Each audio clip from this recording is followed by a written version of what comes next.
Hello everyone. So আমি আজকে চলে আসলাম ওয়েস্টফিল্ডে স্টার ইস্ট গার্ডেনে, যেটা আমার বাসার খুবই কাছে। সো এখান থেকে আমি কিছু বাসার জিনিসপত্র নিব, যেহেতু আমার নতুন বাসা। সো আমার যদিও এটা ফার্নিশড বাসা, বাট তারপরও অনেক কিছু থাকে নিজের, যেগুলো আসলে একদমই পার্সোনাল।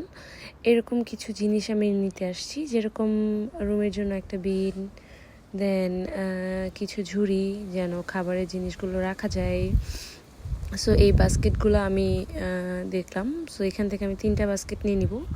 এখানে সমস্যা হচ্ছে কি, আপনি যেটাই কেনাকাটা করেন আপনাকে ব্যাগ আলাদা পারচেস করতে হবে, এবং এটা একটু ক্যারি করা ঝামেলা যদি আপনার পার্সোনাল ট্রান্সপোর্ট না থাকে। সো ইনিশিয়ালি আমার তো পার্সোনাল ট্রান্সপোর্ট নেই, সো একটু টাফ, বাট আপনি বাসেও নিতে পারবেন। সো আমি ব্যাগ সাথে করে নিয়ে আসছিলাম, বিকজ এর আগে আমার পারচেস করা ছিল। সো এগুলো বাসায় রেখে কী লাভ।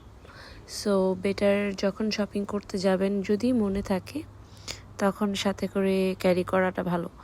সো এখন আমি ঘুরে ঘুরে দেখতেছি এত বড় মল এবং এত বড় এক একটা শপ, যেরকম আমাদের বাংলাদেশে স্বপ্ন মিনা বাজার থাকে ঠিক এরকমই, বাট অনেক বড়।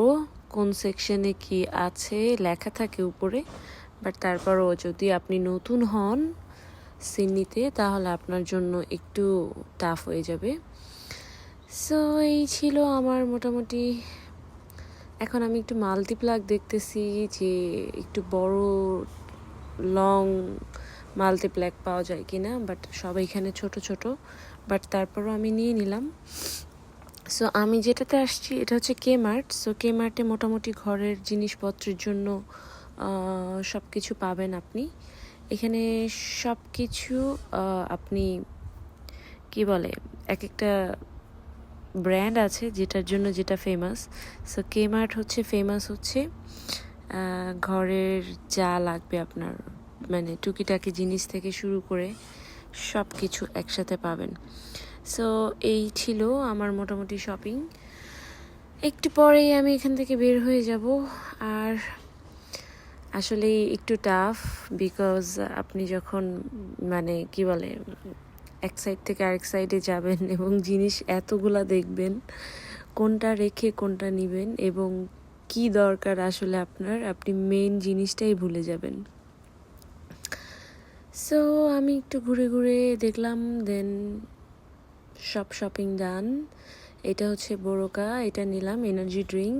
এটা হচ্ছে ন্যাচারাল, আপনাকে বুস্টিং করবে। চিয়া সিড নিয়ে নিলাম, because chia seed is good fibre. এখান থেকে মিল্ক নিয়ে নিব, বিকজ আমি অস্ট্রেলিয়ায় আসার পরে কফির সাথে একটু মিল্ক অ্যাড করি। বাংলাদেশে থাকতে মিল্ক খেতাম না, বিকজ ওরকম মিল্ক আসলে সয়া মিল্ক খুব বেশি হাতের কাছে পাওয়া যেত না। খেজুর অনেক খুঁজে খুঁজে নিলাম, সব জায়গায় খেজুর নাই। সো এখন আমি বাসায় চলে আসলাম বাজারগুলো নিয়ে। কুইকলি একটা ম্যাগি স্যুপের সাথে আমি সসেস ছিল এটা কুক করলাম, এবং এটা আমার রাতের ডিনার। বিকজ এখানে আপনি খুব সময় নিয়ে কুক করাটা অনেক অনেক টাফ। সো আমি একটু হালকার মধ্যেই সারি। এরপরে আমি বসলাম একটু আমার কাজ নিয়ে ল্যাপটপে, যেটা আসলে অনেক অনেক ঝামেলা দিচ্ছিল, প্যারা দিচ্ছিল। বিকজ আসলে অনলাইনে সব কিছু করা, যদি আপনি এর আগে থেকে প্র্যাকটিস না থাকে, তাহলে একটু টাফ। সো আমি এটাও নিয়েছি, সুলতানা এবং হচ্ছে কিছু নাটস। তো এবং আমার সাথে আছে আমার ক্যানবেরি টি, এবং এই নাটগুলো আমার খুব ভালো লাগছে, বিকজ আমাদের কাঠবাদামগুলা ছেলা থাকে না। সো এটা আপনি ছেলা সহ একদম কিনতে পাবেন। এটা খেতে অনেক মজা, অনেক টেস্ট। সো আমি এখানে অনলাইনে খুব পড়াশোনা করতেছিলাম, কিছু ড্রাইভিং টেস্টের জন্য ড্রাইভিং টেস্ট দিচ্ছিলাম, but it's very hard really, because নাইলেও 5,000 প্রশ্ন এটার মধ্যে, এবং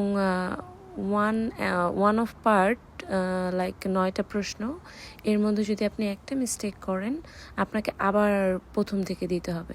সো এখানে কোনো চান্সই নাই। আমি জানি না অনেকেই অনলাইনে কিভাবে ড্রাইভিং টেস্ট দিয়ে মানে খুব কুইকলি পাস করতে পারছে। তারা আসলেই মানে কি বলবো, আইদার জিনিয়াস, না হলে একা তো ডেফিনেটলি করে নাই। কারণ আমি একা করতে গিয়ে আমার অলমোস্ট 4 days চলে গেছে, আমি এখনও পুরোটা কমপ্লিট করতে পারিনি। যেহেতু প্রতিদিন আমি খুব বেশি সময় দিই না, হাফ অ্যান আওয়ার করে করে টাইম দেই। তো এখন রাতে এখানে কোনো কিছু করার থাকে না, বিকজ উইন্টার, বাইরে অনেক ঠান্ডা, এবং এখানে 5টা-6টার মধ্যে মোটামুটি সব কিছু অফ হয়ে যায়। সো এখানে আমি যে একটু মাঝে মাঝে নিজেকে এন্টারটেনমেন্ট করতেছিলাম, এবং আমার যে ভিডিও স্ট্যান্ড যেটাতে রেখে আমি ভিডিও করছিলাম, এটা একটু ফানি। বাংলাদেশ থেকে আসার আগে আমি এটা নিয়েছিলাম অনলাইনে, বাট আমি তখন ইউজ করিনি। এটা হচ্ছে সেন্সর টাইপের, যখন মানে অ্যাজ এ পার্সন আপনি ভিডিও করবেন আপনার দিকে অটোমেটিক এটা ঘুরে যাবে। বাট আমার সাথে একটু অন্যরকমই হচ্ছিল, আমাকে ফোকাস না করে অন্য কিছু ফোকাস করতেছিল। সো এখানে আমি জিনিসটা খুবই মানে ইন্টারেস্টিং আমার কাছে মনে হয়েছে। সো দেখেন, আমি যত কাছে আসতেছিলাম ক্যামেরা তত দূরে চলে যাচ্ছিল। এটা আবার কেমন হইলো, হয়তোবা আমি এটা ঠিকমতো কি বলেন চালাইতে পারতেছি না, আর না হলে এটা এরকমই। যাই হোক, নেক্সট ভিডিওতে দেখা হবে যে আমার ড্রাইভিং লাইসেন্স কতটুকু আপডেট হলো এবং আমার অ্যাক্টিভিটিস কী কী, যেন নেক্সটে যদি তারা আসেন অস্ট্রেলিয়াতে কেউ, যেন তার হেল্প হয়।